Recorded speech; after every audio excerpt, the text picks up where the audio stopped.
함께 우리 말씀 보도록 하겠습니다. 말씀은 사도행전 7장 1절에서 8절까지 보도록 하겠습니다. 사도행전 7장 1절에서 8절입니다.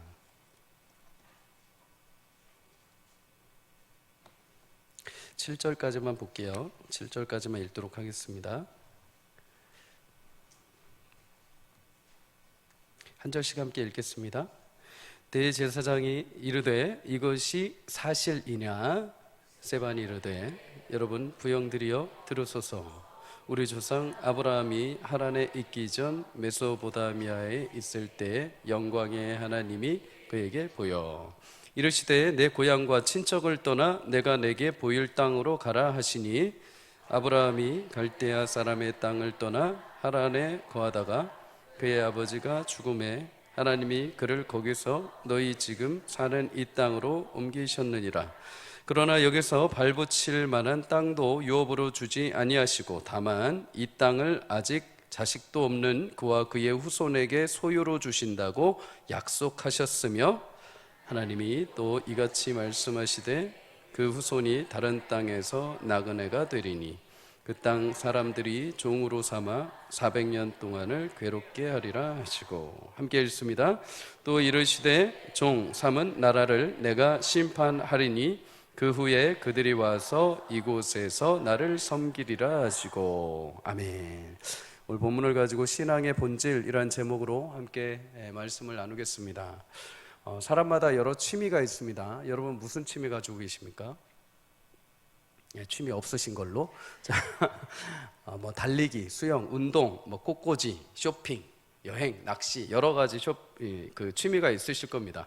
목회자가 처음 되었을 때도 저도 뭔가 운동을 하거나 뭔가를 해야 되는데 취미가 별로 없는 거예요. 그래서 여러 가지 찾다가 목사님들이 당시에 가장 많이 하신다는 그 사진 촬영, 출사를 취미로 한번 가져볼까 하고 카메라를 당시에 중고 가격으로 어마어마하게 비싸진 않지만 그 당시에 강도사 살에 비해서 비싼 만큼 샀습니다. 렌즈도 구입하고 가방도 구입했습니다.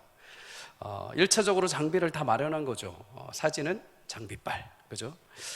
정작 어디로 가야 할지 몰랐습니다. 사진은 다 카메라는 준비를 했는데 어디로 가야 되지? 어떻게 찍어야 되지? 무엇을 찍어야 되지? 그러다가 무작정 나가서 이제 사진을 막 찍기 시작한 거죠. 여기저기 목사님들 따라다니면서 그냥 막 찍어댔습니다. 그리고 찍은 사진을 집에 와서 이렇게 자세히 보는데 뭔가 희한한 사진이 제 눈에 들어왔습니다. 어떤 사진이냐? 나는 분명 눈앞에 있는 사물에 초점을 딱 찍고서 찍었는데 내가 정작 원했던 사물은 뿌옇게 나오고 그 뒤가 명확하게 사진 찍힌 거죠. 원래는 이제 딱 반셔터라고 하죠. 이제 초점을 딱 맞추고 나머지 배경을 딱 잡고서 딱 찍었을 때 내가 초점 잡았던 게 명확하게 들어가고 나머지는 이제 뿌옇게 나오게 하는 기법이죠. 그런데 그때는 제가 아무것도 모르고 그냥 막 찍어댄 거죠. 막 반셔터도 없이 막 찍어댄 것입니다.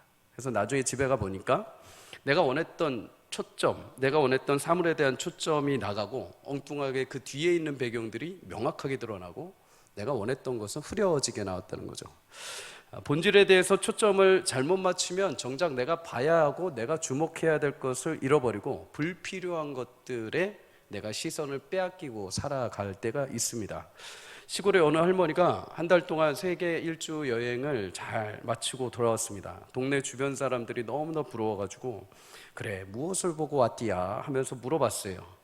동네 주변 사람들이 그렇게 물어보니까 이제 할머니가 딱 자랑하면서 말하죠. 다 다니긴 했지야. 근데 내가 딱 두 가지만 봤어. 하나는 세상은 정말 넓다는 거요. 또 하나는 노란 깃발만 보다 왔어. 노란 깃발이 뭔지 아십니까? 자, 따라오세요. 정작 봐야 할 본질, 초점을 놓치게 되면 오히려 부수적인 거에 에너지가 다 소비가 됩니다. 그래서 목적과 의미를 상실하게 되죠. 신앙생활도 마찬가지입니다. 우리가 자칫 핵심과 본질을 흐려버리고 놓치게 되면 그 뒤에 부수적인 거에 우리의 마음이 빼앗기게 됩니다. 그러다 보면 정작 내게 주신 하나님의 은혜, 하나님의 기쁨, 하나님의 평안, 하나님의 사랑과 감사가 싹 사라지고 마음에 어느 정도 이제 부수적인 걸로 인하여서 두려움과 염려, 걱정, 해야 할 것들, 그리고 내 주변에 들어오는 시선들 때문에 우리의 마음이 빼앗기게 된다는 거죠. 성도로 살아가지만은 흔히 말하는 비참한 성도의 삶, 흔히 하나님 앞에 푹 빠져서 그 은혜를 경험하기보다도 하나님은 분명히 내 심령 가운데 계시긴 한데 여전히 세상의 것들로 내 인생과 나의 시선이 휩싸여서 그 은혜의 초점을 못 보고 다른 것들에 내 마음이 빼앗겨서 이도저도 못하는 신앙생활을 하게 될 때가 있습니다. 그렇다면 여러분, 우리 신앙의 핵심과 본질을 제대로 봐야 되는데 우리의 본질이 어디 있느냐? 우리 신앙생활의 초점을 어디에 두어야 되느냐? 주일 예배마다 우리는 사도신경을 고백합니다. 그죠? 사도신경. 사도신경은 쉽게 말하면 성경 66권을 최종적으로 탁 압축해가지고 하나의 이렇게 틀로 만든 것입니다. 모든 성경에 창세기부터 시작해서 요한계시록까지 한 번에 다 뭉쳐서 나온 고백이죠. 이스라엘 백성들이 예전에 로마의 핍박을 받을 때 이 고백이 자신의 생명이 오가는 고백이었습니다. 이 고백을 하면 사자우르에 들어갈 수도 있는데 고백을 할 거냐? 오케이, 고백하면 고백하고 사자우르에 가는 겁니다. 네가 만약에 죽기 싫으면 고백하지 마라. 그러면 이제 거기서 변절을 하게 되는 거죠. 우리는 쉽게 그것을 고백하지만은 과거의 성도들은 이것을 목숨 걸고 고백을 했습니다. 그 시작은 이렇죠. 전능하사 천지를 만드신 하나님 아버지, 하나님 아버지를 내가 믿고 그의 외아들 예수 그리스도를 믿고 그가 성령으로 잉태하사 동정녀 마리아의 몸에서 나시고 본디오 빌라도에게 고난을 받으시고 십자가에서 죽으시고 장사한 지 사흘 만에 죽으사 죽은 자 가운데서 다시 살아나시고 하늘에 오르사 전능하신 하나님 우편에 앉아 계시다가 마지막 날 산자와 죽은 자를 심판하러 오시리라. 아멘. 그리고 그 주님이 주실 영원한 삶을 믿음으로 고백하는 것, 그것이 성도의 참된 고백이요 우리의 신앙생활의 가장 본질이고 초점이 되는 것입니다. 사랑하는 성도님들, 시간이 지나고 세월이 갈수록 여러분과 저의 신앙의 본질과 그 초점이 흐려지지 않고 더 명확하게 뚜렷하게 구별되기를 주 이름으로 축복합니다. 인생의 여러 컷이 우리 가운데 들어올 때가 있습니다. 어린 시절, 청소년 시절, 나의 청년 시절, 나의 전성기 시절, 나의 노년의 삶, 여러 가지 인생의 순간들이 파노라마처럼 우리 가운데 들어옵니다. 그때마다 너무도 다양한 초점과 다양한 것들 때문에 우리의 마음의 눈이 빼앗기지 않기를 주의 이름으로 축복합니다. 늘 언제나 매 순간순간마다 어린 시절, 나의 청소년 시절, 나의 청년 시절, 나의 결혼 시절, 나의 노년의 그 순간순간마다 항상 내 중심과 나의 초점이 하나님을 향해 바라보는 믿음의 본질을 놓치지 않기를 주의 이름으로 축복합니다. 본질을 붙들 때 여러분 인생이 달라지게 되어 있습니다. 우리 인생은 원래 하나님께서 주신 생명의 삶인 줄 믿습니다. 그러나 그것에서 우리가 깨어져 나왔죠. 죄 때문에 깨어져 나왔습니다. 비참한 삶을 살 수밖에 없던 존재들이죠. 그런데 하나님이 다시 볼 수 있는 시야를 주셨습니다. 예수님을 통해서 다시 우리를 원상복구시켜 주셨죠. 성도의 삶은 그래서 원래 말씀 가운데 신앙 가운데 살아가면 복을 받게 되어 있습니다. 이 복이라는 것은 그냥 단순히 세상에서 잘 살고 그냥 내가 원하는 대로 잘 되는 것이 아니라 하나님이 여러분과 저를 향해서 계획하신 하나님의 일들이 자연스럽게 우리가 믿음의 길을 걸으면 완성되게 되어 있는 것입니다. 다만 우리가 자꾸만 그 초점을 다른 데다 둘 때, 자꾸만 우리가 다른 시선을 두고 다른 길을 갈 때마다 그 길에서 자꾸만 벗어나는 거죠. 그럼 시간이 더 오래 걸립니다. 돌아가야 되는 것이죠. 자칫 잘못하다간 길에 빠져서 허우적거리고 헤어나오지를 못하는 거죠. 사랑하는 성도님들, 오늘 이 밤에 다시 우리 신앙의 본질이, 우리의 시선이 다시 하나님을 향하고 본질을 향할 수 있기를 축복합니다. 본질에 다시 초점을 맞출 때 어지럽던 내 인생이 회복될 것입니다. 꼬여있던, 풀리지 않았던 내 심령, 나의 가정, 나의 사업장의 여러 문제들이 하나님의 선하신 손길 가운데 회복되어질 줄 믿습니다. 그런 저녁이 되시기를 주의 이름으로 축복합니다. 초대교회 당시에도 신앙의 본질을 놓치고 그의 초점들이 다른 곳으로 향했던 자들이 있습니다. 종교 지도자들. 이들도 여러분 처음에 하나님을 향한 열심, 율법에 대한 사모하는 마음, 그리고 하나님의 성전에 대한 애틋한 마음이 누구보다도 강했습니다. 엄청났습니다. 그런데 시간이 지나면서 이 초점이 점점 다른 곳을 향하게 된 거죠. 하나님을 향한 열심은 자신들을 위한 기득권으로 바뀌게 되고, 율법을 사모했던 마음은 율법이 없는 자들을 향해 비난하는 마음이 생겨버렸고, 하나님의 성전은 이제 그들의 자랑거리가 되고 말았습니다. 유대 종교 지도자들이 외면하고 잃어버린 이 본질을 하나님은 예수님의 죽으심과 다시 부활하심으로 다시 회복시켜 주셨죠. 근데 그 회복의 가장 아름다운 시작이 어디였냐? 초대교회입니다. 초대교회 많은 성도들과 많은 제자들을 통해서 하나님은 다시 그 은혜를 회복시켜 주셨죠. 이 본질이 회복되니까 여러분 어떻게 합니까? 초대교회에 많은 성도들이 그 생명의 말씀을 듣고 찾아오게 되죠. 여러분, 본질이 선포되는 곳, 본질을 붙잡고 있는 교회는 영적으로 부흥할 수밖에 없습니다. 하나님의 은혜가 그곳에 임하기 때문이죠. 서울 삼강교회는 하나님의 본질을 붙드는 교회가 되기를 주의 이름으로 축복합니다.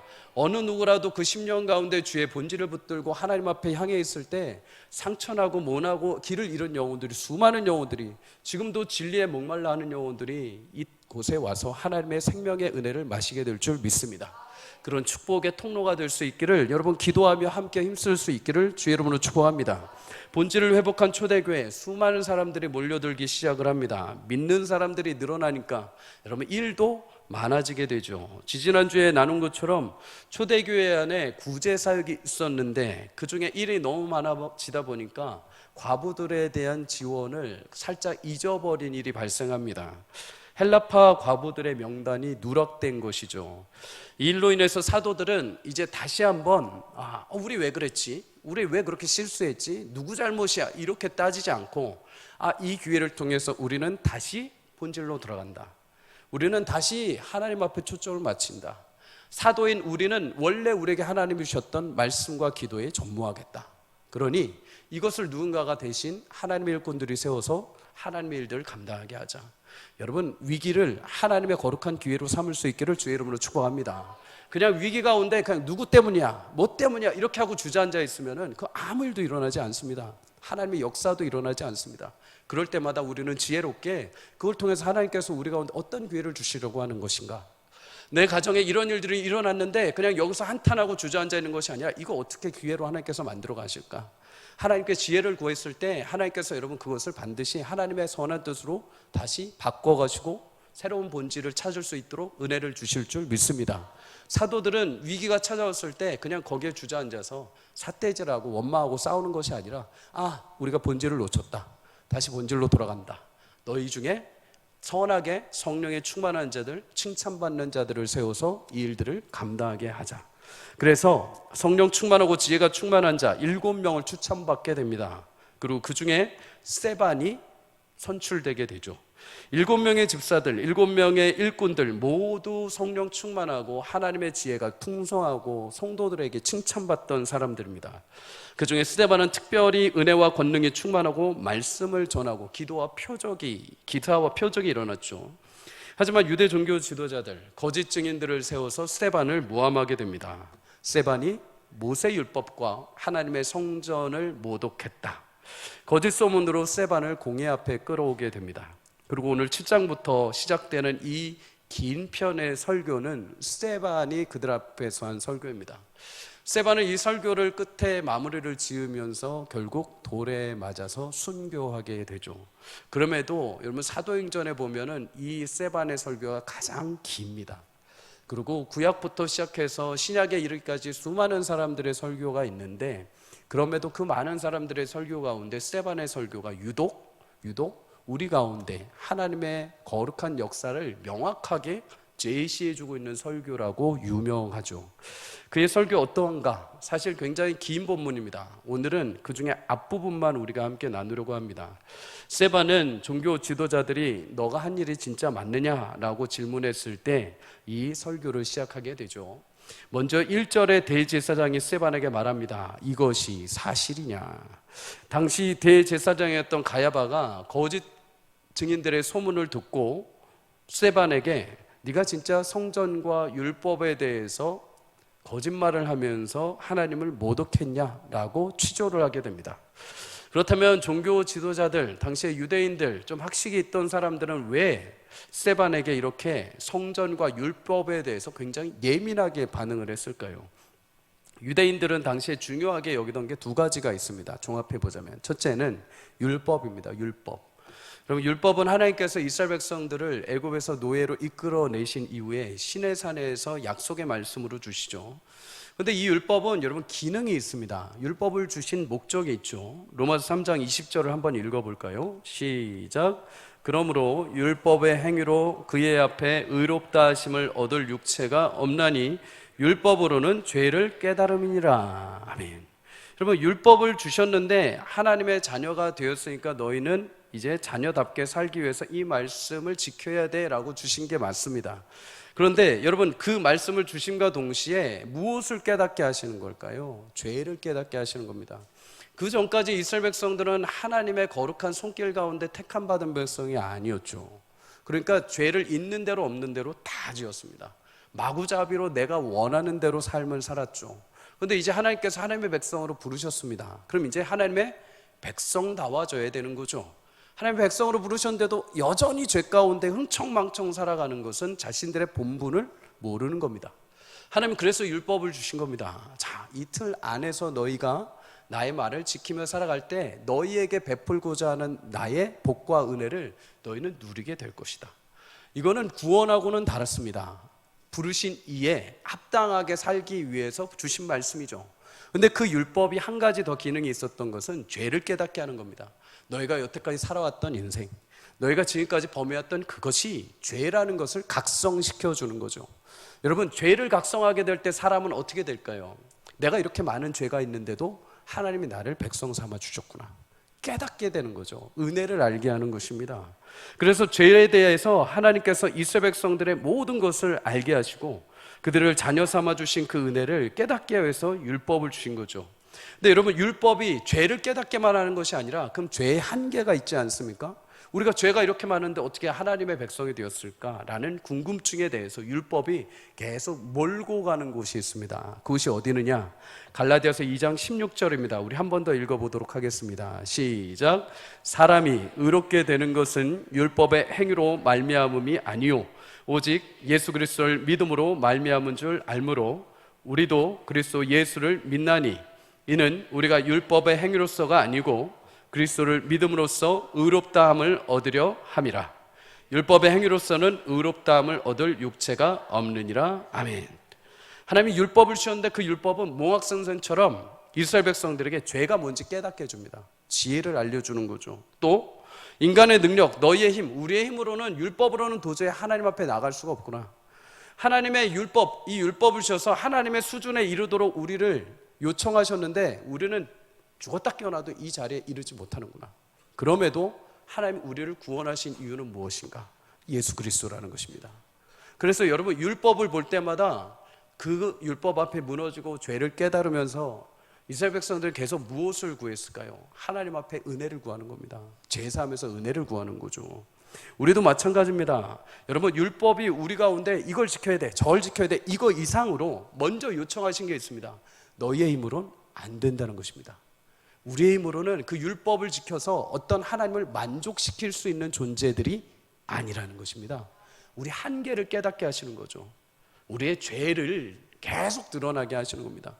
여러분, 한 주 동안에 제가 율법 한 20개 드릴 테니까 한번 해보십시오.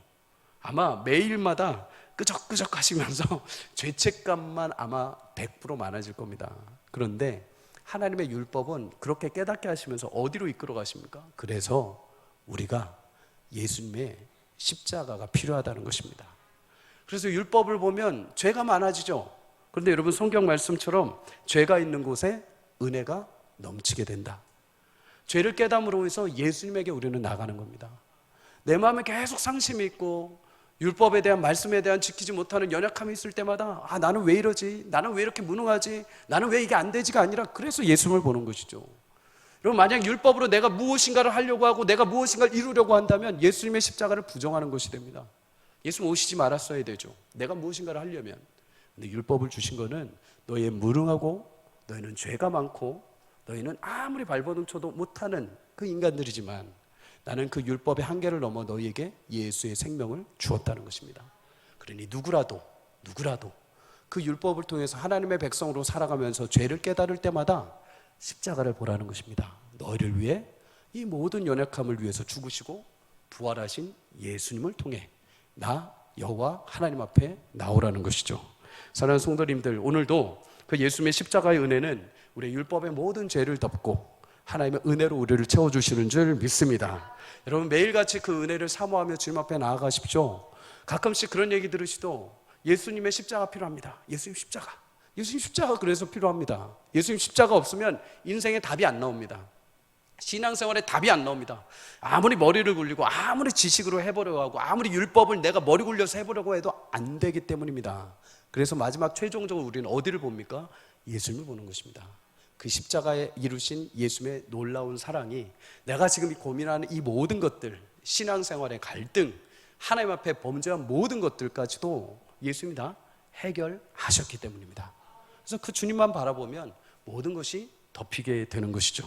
그런 은혜가 여러분과 제 10년 가운데 있기를 주의 이름으로 축복합니다. 그래서 평안을 얻는 것입니다. 그래서 위로를 얻는 것이죠. 그런데 유대 종교 지도자들은 이 율법을 무엇으로 사용을 하게 되느냐? 다른 사람들을 차별하는 데 사용하게 됩니다. 율법은 우리 이스라엘 민족만 하나님이 주셨다는 거죠. 율법을 받은 우리는 선민이고 안 받은 너희는 부정한 이방인이라는 겁니다. 혹여라도 이방인인 너희가 우리 가운데 들어오려고 하면은 할례도 해야 되고 무엇보다도 율법을 지켜야 한다는 겁니다. 근데 여러분, 율법을 갖다가 그냥 준 게 아니라 여기다가 613가지 조항을 더 추가해 버립니다. 10가지도 힘든데 613가지, 자기들도 기억 못하는 거를 막 이러는 이렇게 해야 되고 저 그땐 저렇게 해야 되고 계속 불려서 줍니다. 그걸 누가 지킬 수 있겠습니까? 결국 이방인들조차 하나님 앞에 가는 길을 차단시켜 버리는 거죠. 유대인들은 또 한 가지 중요시 여겼던 게 있습니다. 예루살렘 성전입니다. 성전을 소중하게 여기는 것 맞습니다. 성전을 귀하게 여겨야 됩니다. 예수 그리스도의 거룩한 능력과 은혜를 통해서 세워진 교회요, 또 하나님이 만나주시는 성전이기 때문이죠. 하나님께서 이스라엘 백성들에게 하나님의 이름을 그곳에 내가 두겠다라고 한 것은 내가 특별히 그곳에서 너희와 만나주겠다라고 공포하신 공개적인 자리이기 때문입니다. 그래서 다윗을 비롯해서 시편의 많은 기자들은 항상 고백하죠. 내가 평생에 여호와의 집을 사모하고 여호와의 집에 살면서 그 아름다움을 바라보고 그의 성전을 내가 사모한다. 그 성전, 겉을 사모하는 게 아니라 하나님과 만남을 사모하는 겁니다. 하나님을 그토록 내가 갈망하고 만나고 싶다는 거죠. 그런데 시간이 지나면서 종교 지도자들은 하나님과 성전을 동일시해 버립니다. 성전이 하나님의 임재와 하나님의 거룩을 나타내는 소중한 곳이긴 하지만, 그런데 그들은 성전을 그 자체를 하나님으로 완전히 투영시켜 버립니다. 그래서 성전에 임하시는 하나님이 아니라 성전 존재 자체가 그냥 이게 하나님이 돼 버리는 거죠. 그래서 성전을 보호장치로 삼습니다. 저 성전만 있으면 우리는 까딱없다. 이 성전만 있으면 아무도 우리를 공격할 수 없다. 그런데 이런 성전을 향해서 스데반이 예수님의 말씀을 빌려서 이 성전, 눈에 보이는 성전이 무너질 것이다 라고 말하니 이들이 얼마나 분노에 찼겠습니까? 결국 이 말에 대해 취조를 대제사장이 하게 된 것입니다. 자, 여러분, 이렇게 신앙의 본질에서 완전히 빗나가고 엉뚱한 생각을 가지고 있는 이런 초대교회 대제사장 그리고 종교 지도자를 향해서 어떻게 설교를 해야 될까요? 어떤 말로 설득을 해야 될까요? 스데반은 그의 설교에서 특별히 유대인들이 가장 존경하고 그들의 뿌리가 되는 아브라함, 그리고 율법을 받아 전수한 모세, 그리고 성전의 핵심 인물인 다윗과 솔로몬의 이야기를 하면서 신앙의 본질이 무엇인지를 다시 점검시켜 줍니다. 그 중에 가장 먼저 아브라함이 등장을 하죠. 오늘 본문 2절에서 3절을 우리 한번 읽어보도록 하겠습니다. 시작. 스데반이 이르되 여러분 부영들이여 들으소서.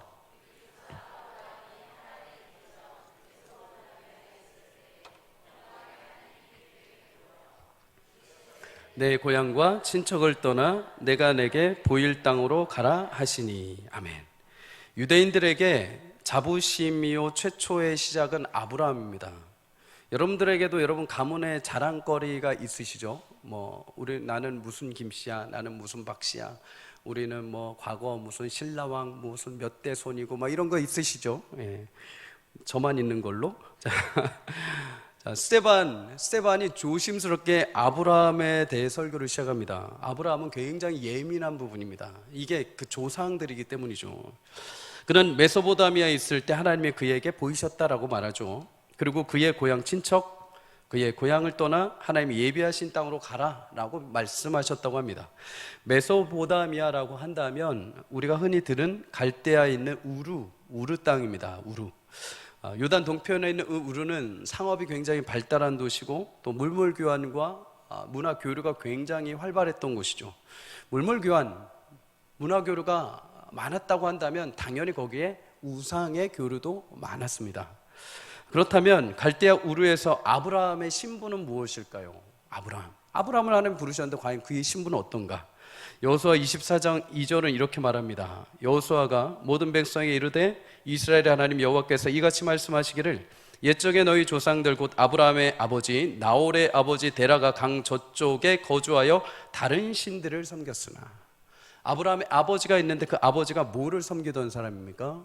다른 신, 우상 숭배자였습니다. 아브라함은 단순히 그냥 이방 땅에 살던 한 사람이 아니라 그의 아버지 때부터 우상을 섬기던 가정의 이방인이었습니다. 유대인들에게 아브라함에 대해서 감추고 싶은 역사가 하나 있습니다. 그게 뭐냐? 아브라함이 갈대아 우르에 있던 그 시절을 지워버리고 싶어 합니다. 자신들의 조상, 믿음의 조상이라고 부르는 이 아브라함이 딱 가나안에서부터 시작되었다. 여기서부터는 좋은데 그 단계를 넘어가서 그가 우르 땅에, 이방 땅에 우상 숭배를 하던 아들이었다. 이거는 지워버리고 싶은 거죠. 말하고 싶지 않아 합니다. 그러기에 아브라함이 우르 출신이라는 과거를 숨겨야 되는데 스데반은 거기서부터 아브라함을 시작시켜버립니다.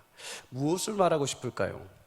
여러분, 믿음의 시작이라고 불리고 그토록 유대인들이 존경하고 자랑스러워하고 추앙하는 아브라함마저도 과거에는 이방 땅에 우상 숭배하던 가정의 한 사람이었을 뿐이라는 것입니다. 아브라함을 통해서 민족을 이루고 선민이 되게 하시고 유대 민족의 거룩한 일을 이루신 것은 너희가 존경하고 너희가 추앙하는, 너희가 스스로 우리는 혈통적으로 아브라함 민족이야, 너희는 아니야 하고 잘라내는 너희의 그런 교만함은 아브라함에서부터 시작된 게 아니라는 겁니다. 너희의 그 믿음의 근본은 아브라함이 아니라는 겁니다. 아브라함을 이어서 모세에게 주신 율법도 아니라는 겁니다. 너희가 그토록 사랑하는 성전이 너희의 신분의 근본이 아니라는 겁니다. 그럼 어디에서 신앙의 본질이 시작되었느냐? 2절에 그런 아브라함을 누가 부르셨다고 합니까? 영광의 하나님이 그를 부르셨다. 여러분, 이 말은 유대인들에게 굉장히 치명적입니다. 그동안 자신들의 뿌리, 자신들의 신앙의 근간이 율법이요 성전이요 아브라함이라고 광고하고 대대적으로 자랑했던 그들에게 지금 이 아브라함이 누구라고 합니까? 이방 땅에 그냥 우상 숭배하던 자식 가운데 하나라는 겁니다. 너희가 하나님의 백성이 된 그 본질은 율법도 아니요 성전도 아니요 너희가 존경하는 그 아브라함도 아니라는 겁니다.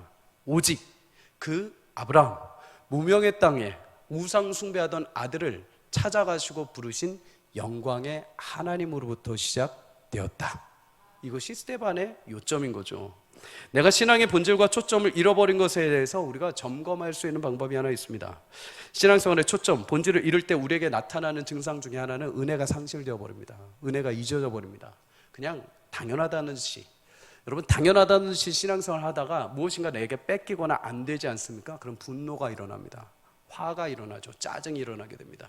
은혜가 상실되었다는 겁니다. 이 말은 내 초점이 지금 하나님의 십자가 앞에 서 있는 게 아니라 다른 데 있다는 거죠. 나의 능력, 나의 실력, 나의 어떤 자랑거리, 근데 그것이 마음에 안 드니까 내 안에 분노로 일어나는 거죠. 내 안에 마음 상함으로 일어나는 겁니다. 여러분, 나의 자격 없음을 말하기보다 어느 순간 그것을 당연한 권리로, 당연한 힘으로 여기게 될 때 우리의 시선은 완전히 다른 곳을 향하고 있는 것입니다. 그러면 이제 하나님은 보이지 않고 예수님의 십자가는 보이지 않고 주변의 것들이 보이기 시작하죠. 주변의 것들 때문에 목숨 걸고 싸웁니다. 주변의 것들 때문에 정작 중요한 일은 못하고 다른 일들 때문에 에너지를 많이 소진하게 되는 거죠. 나의 경험, 나의 인맥, 나의 능력, 나의 재물, 나의 직분, 그런 것에 부수적이 되면서 나의 시간들이 공허하게 쓰여지게 됩니다. 사랑하는 성도님들, 다른 것은 부족해도 됩니다. 실력, 위치, 재물, 경험 부족할 수 있습니다. 하지만 모든 것이 하나님의 은혜임을 기억하며 매일매일을 살아간다면 그 성도는 여전히 본질을 놓치지 않고 하나님을 향해서 초점을 두고 있는 줄 믿습니다. 그럴 때 세상은 여러 가지 시험과 급류로 나를 흔들어도 내가 믿음의 강을 건너갈 수 있을 줄 믿습니다. 여러분, 은혜를 은혜로 바로 이해하고 볼 수 있는 것만큼 지혜로운 사람 없습니다. 진짜 하나님 앞에 복받은 사람은 은혜를 은혜로 합니다. 하나님이 내게 주신 시간, 내게 주신 땅, 내게 주신 재물, 내게 주신 시간, 내게 주신 모든 능력, 지금 이 자리에 있는 모든 것도 하나님의 은혜임을 고백하는 사람만큼 복받은 사람은 없습니다. 성도님들, 서울상관교회 모든 성도님들, 저를 비롯하여 우리 모두가 하나님의 은혜 가운데 살아갈 수 있기를 주의 이름으로 축복합니다. 이 모든 것이 나의 자랑이나 내가 무엇을 해서 이루는 것이 아니라 하나님의 은혜요, 하나님이 지키신 것이요, 하나님께서 이루어오신 선물인 것을 믿고 살아간다면 우리는 늘 언제나 그 시선이 항상 하나님 앞에 맑을 것입니다. 항상 하나님 앞에 그 초점이 잃지 않고 꾸준하게 믿음으로 걷게 될 것입니다.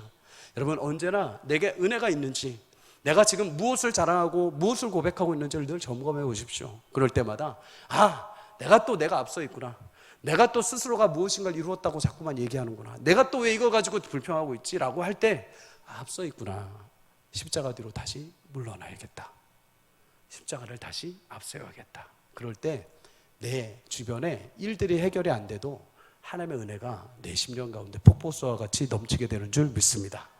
시선이 회복되면 모든 것이 다시 회복되고 원상복구됩니다. 오늘 저녁에 그런 시선이 회복돼서 여러분의 삶 가운데 잊혀졌던 하나님의 역사와 은혜가 다시 회복되는 시간이 되기를 주의 이름으로 축복합니다. 마지막 한 가지 더 살펴봅니다. 여러분, 스데반은 하나님을 향해서 영광의 하나님이라고 말합니다. 영광의 하나님. 영광이라는 단어 히브리어로 독사라고 하는 것인데, 상징적으로 보자면 거룩함과 위엄이 있는 것, 고귀한 상태를 말하죠. 누구도 침범할 수 없고 누구도 감히 방해할 수 없는 빛나는 존재, 그 영광 자체가 하나님이라는 겁니다. 하나님 앞에 영광이 있는 게 아니라 하나님 자체, 그분이 영광이라는 거죠. 하나님은 이런 자신의 영광을 이사야 42장 8절에 보면 어느 누구에게도, 다른 자에게도, 다른 우상에게도 내 영광을 나는 빼앗긴 적이 없다, 나는 빼앗기지 않을 것이다. 왜요? 여러분, 영광이라는 것이 어떤 소유물이면 빼앗길 수 있죠. 근데 하나님 자신 자체가 영광이십니다. 빼앗을 수 있는 것이 아닌 것이요, 아무도 하나님의 그 고귀한 영광의 광채를 빼앗을 수가 없습니다. 그런데 그 영광의 하나님이 오늘 누구를 찾아가십니까? 아브라함을 찾아가십니다. 아브라함. 어떤 특정한 성전에 임하신 것도 아니요, 특정한 율법을 들이미신 것도 아니요, 우상 숭배의 가정의 아들, 이름도 없고 자격도 없던 아브라함, 저 이방 땅에 살던 아브라함에게 찾아가십니다.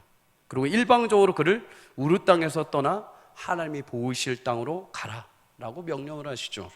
성도님들, 우리에게도 어떤 자격이 있어서 하나님이 오신 것이 아니요, 어느 누구도 알아주지 않고 어느 누구도 나를 인정해 주지 않았을 때 하나님께서 우리를 찾아오셔서 일방적으로 우리를 부르시고 그 영광을 우리 가운데 비춰주신 줄 믿습니다. 하나님의 그 영광이 내 심령 가운데 찾아온 것을 우리는 경험할 때 우리 인생이 다시 달라지고 새로워지는 줄 믿습니다. 여러분, 그러면 하나님의 영광이 이렇게 나를 찾아왔습니다. 그 여정이 어떻게 될까요? 여러분, 그런데 그 여정 가운데 어떤 일이 발생하느냐? 중간에 아브라함이 하란 땅에서 아버지 데라가 죽습니다. 참, 하나님 부르셨는데 아버지가 죽어버립니다.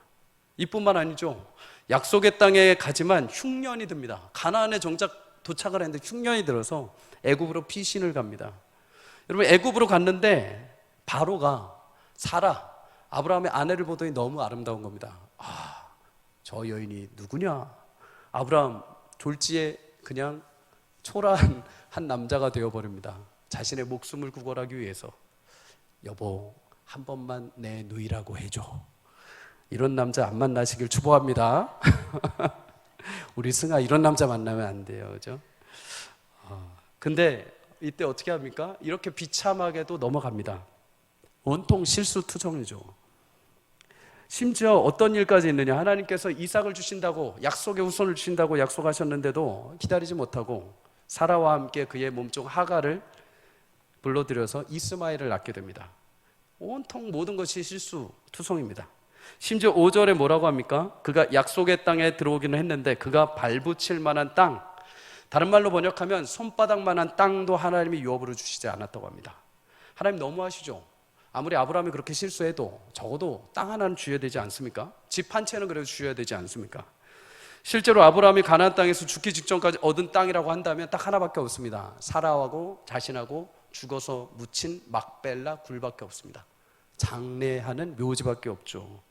부름받아 나오긴 했는데 땅도 없습니다. 어느 것 하나 완벽하지 않습니다. 심지어 그의 후손들은 6절에 보면 애굽에 나가서 나그네가 돼서 400년 동안 노예로 살다가 하나님이 다시 불러주신다고 합니다. 도대체 그러면 하나님이 아브라함의 일생을 통해서 그의 후손을 통해 남긴 것이 무엇입니까? 그렇게 이름도 없이 아무 능력도 없이 살던 아브라함에게 굳이 영광의 은혜로 찾아오셔서 그를 부르시고 그를 가나안 땅에 들이시고 그에게 떠나라고 하시고 말씀하시고 하셨는데, 그럼 도대체 그렇게 해서 남은 것이 무엇입니까? 남은 것. 아브라함이 실수하고 그가 발붙일 땅이 생전에 하나도 없고 그의 후손이 400년간 종살이 해도 남은 것이 하나도 없습니다. 그런데 여러분, 성경을 보면 남은 것이 하나 있습니다. 오늘 본문에 보면 딱 하나 남겨진 것. 소유로 주신다고 약속하셨다. 여러분, 다른 것 다 사라졌는데 딱 하나 남아 있습니다. 하나님의 약속. 아브라함을 부르신 하나님의 영광의 약속이 그의 인생 가운데 남아 있는 거죠. 여러분, 하나님은 영광의 하나님이십니다. 그가 약속하시고 그가 계획하시면 누구도 막을 수 없고 중간에 누구도 방해할 자가 없습니다. 그 하나님이 아브라함에게 약속하셨다면 그것은 반드시 성취가 되는 것이죠. 그런데 이 영광의 하나님이 여러분 어떻게 하셨습니까? 마지막 우리는 압니다. 아브라함이 죽고 난 이후에 정말 하나님이 말씀하신 대로 하늘의 별과 같이 땅의 모래와 같이 하나님의 영광스러운 약속을 이루어 주신 줄 믿습니다. 그런데 여러분, 그 영광의 하나님이 지금도 성도님들과 제게도 동일하게 찾아오셔서 약속을 주셨습니다. 어떻게 해요? 요한복음 1장 14절에 보면 말씀이신 예수님이 육신이 되어 우리 가운데 오셨는데 그 영광이 아버지 독생자의 영광이요 은혜와 진리가 충만하다. 여러분, 우리는 하나님의 영광을 보여달라고 하죠. 하나님 영광을 보여주십시오. 근데 영광이 우리 가운데 이미 왔다고 합니다. 이미 하나님께서 그 영광의 하나님을 우리 가운데 찾아오시고 우리 가운데 약속을 주셨는데 아브라함처럼 친히 오셨습니다. 그게 누구십니까? 말씀이신 예수 그리스도이신 줄 믿습니다. 여러분 인생에도 동일하게 그 예수님이 찾아오셔서 약속을 지금 진행해가고 계신 줄 믿습니다. 때로는 흉년이 들 수 있죠. 때로는 도망칠 수 있습니다. 때로는 발붙일 땅 하나 안 주실 수 있습니다. 그러나 여러분, 하나님은 영광의 하나님은 그 약속을 지금도 이루어 가시는 줄 믿습니다. 할렐루야. 여러분, 데살로니가 후서는 그래서 이렇게 우리에게 고백을 합니다. 함께 읽어보도록 합니다. 시작. 우리가 하나님과 주 예수 그리스도의 은혜대로 우리 주 예수의 이름이 너희 가운데서 영광을 받으시고 너희도 그 안에서 영광을 받게 하려 함이라. 아멘. 하나님의 그 위대하신 영광, 여러분 스데반이 보면서 사모했던 그 영광입니다. 스데반이 보면서 죽기 직전까지 그의 온몸을 덮고 죽음의 돌멩이가 막 날아오는데도 불구하고 흔들리지 않고 너무 사모해서 하나님의 영광을 바라봤던 그 영광이 여러분과 저에게도 예수님의 십자가의 은혜로 이미 주어졌다고 말씀을 합니다. 사랑하는 성도님들, 로마서 5장에 보면 우리가 믿음으로 예수님을 믿고 예수님을 통해 하나님과 화평을 누리게 되었다고 합니다. 영광의 하나님이 나는 원하지도 않았고 나는 찾지도 않았고 나는 그저 무능하게 하루하루를 살아가던 인생인데 그 영광의 광채를 입으시고 예수 그리스도를 통해 여러분과 제 안에 오셔서 이제 나와 화평하자. 나는 너의 하나님이 될 것이고 너는 내 자녀가 될 것이다. 나는 내 아버지가 될 것이고 너를 끝까지 책임지는 내 아버지요 너는 내 자녀가 될 것이다. 화평을 이루자 하고 찾아오신 줄 믿습니다. 여러분, 어떤 성전, 어떤 땅, 어떤 율법, 어떤 자격을 통해서가 아니라 자격 없고 무지하고 부족한 나를 일방적으로 하나님께서 예수님을 통해서 그 십자가 보혈의 은혜로 우리 가운데 찾아오시고 그 영광의 은혜를 나도 함께 누리고자 화평케 하신 줄 믿습니다. 그래서 그 하나님의 영광에 참여할 희망을 우리 가운데 주시고 이제 성도의 삶은 그 마지막 날에 하나님이 내게 주실 그 영광의 은혜, 그토록 사모하는 그 영광의 은혜가 주어졌음을 믿고 하루하루를 살아가는 것입니다. 여러분, 12월 성탄절 하면 아이들은 예수님이 태어나신 날도 있지만은 선물을 기다립니다. 산타클로스가 아니라 부모님의 선물이죠. 근데 아이들은 여러분 며칠 전부터 마음이 들뜹니다. 뭔가 이제 받아야지, 뭔가 주겠지. 거짓말로 산타 할아버지가 올 거야 라고 해도 엄마 아빠가 줄 거 압니다. 여러분, 아이들도 곧 내게 다가올 날, 나에게 줄 선물에 대해서 기대하면서 살아갑니다. 우리 성도들도 마찬가지죠. 하나님이 그냥 이 땅 가운데 저절하게 살라는 것이 아닙니다. 이 땅에 사는 날 동안에도 나 예수 그리스도가 함께 할 것이고 마지막 날에 서는 그날에 약속된 그 영광의 면류관과 그 은혜를 나와 함께 누리자라고 우리 가운데 예비해 주신 줄 믿습니다. 그래서 우리는 달려가면서 힘들고 어렵지만 그럼에도 내게 주신 영광이 있을 줄 믿고 그래서 다시 힘을 내게 되는 거죠. 그래서 로마서 5장은 우리에게 이렇게 말합니다. 우리 한번 읽어볼까요? 로마서 5장 3절에 4절 시작. 다만 이뿐 아니라 우리가 환난 중에도 즐거워하나니 이는 환난은 인내를, 인내는 연단을, 연단은 소망을 이루는 줄 알미로다. 아멘. 그냥 참는 것이 아닙니다. 그냥 꼭 버티는 게 아닙니다. 내게 주실 하나님의 영광의 은혜가 임했고 앞으로 맞이하게 될 그 영광이 있기에 내가 환난 중에도 즐거워할 수 있고 그 환난은 오히려 나로 하여금 인내하게 만들고 그 인내는 내게 영원한 하나님의 영광의 소망이 되게 해 주신다. 성도님들, 매 순간 영광의 하나님이 나를 부르시고 그 영광을 예수님을 통해 함께 누리게 하셨다는 사실을 꼭 기억하시길 주의 이름으로 축복합니다. 세상의 영광, 세상의 조명, 세상의 화려한 스포트라이트는 여러분 시간이 지나면 다 사라지게 되어 있습니다.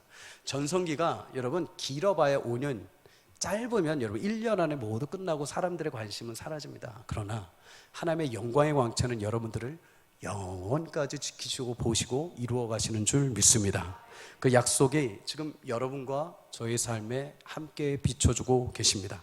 때로는 여러분 인생에 흉년이 들어도 내 인생에 그럴듯한 결실이 안 보여도 하나님은 예수님을 통해서 이 땅 가운데 우리에게 영광으로 임하시고 약속하신 그대로 그 일들을 이루어 가고 계시는 줄 믿습니다.